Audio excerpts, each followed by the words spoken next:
अभी आप सुन रहे हैं मैथिली रसल को।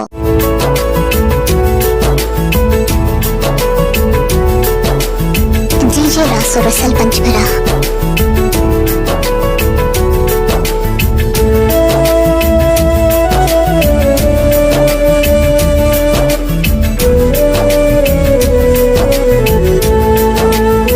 डीजे रासो रसल पंचभरा।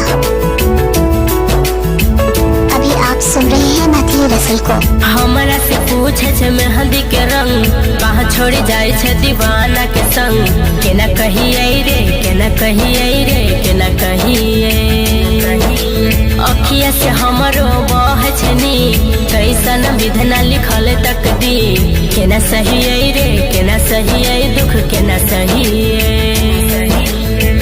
यही तक साथ रहो या पुना, बाकी सब सोची है हई सपना।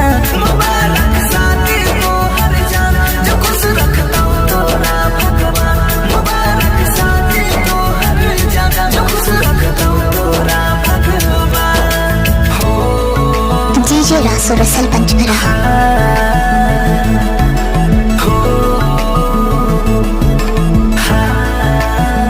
अभी आप सुन रहे हैं मैथिली रसल को।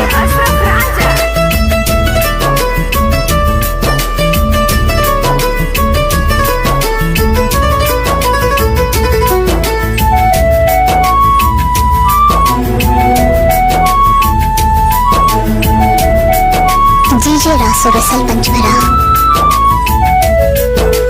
कितनो दूरी करते दुनिया भूल न पैबौ रे। तोरे नाम के दियरी अपना दिल में जलैबौ रे। बन के सदा रहबो तोहर दीवानी, चाहे दियैले पड़ते प्यार में कुर्बानी। यही तक साथ रहो या पुना, बाकी सब सोची है हई सपना। मुबारक शादी तोहर जाना, जो खुश रखता तोरा भगवान। मुबारक शादी तोहर जाना, जो खुश रखता तोरा भगवान। हो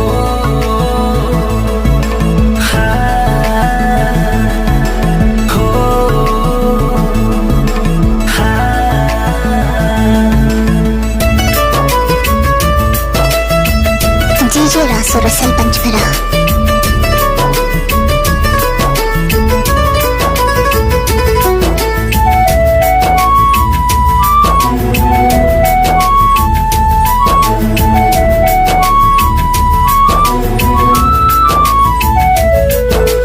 दुश्मन बन के लोगबाई किया तर पाबै छै।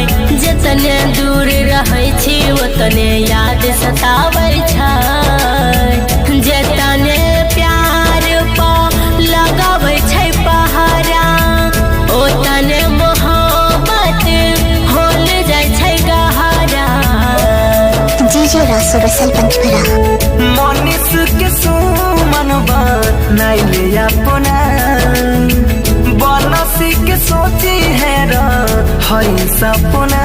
मुबारक शादी तोहर जाना, जो खुश रखता तोरा भगवान।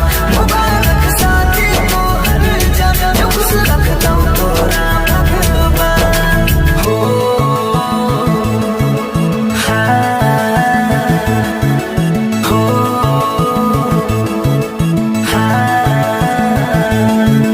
डीजे रासो रसल पंचभरा।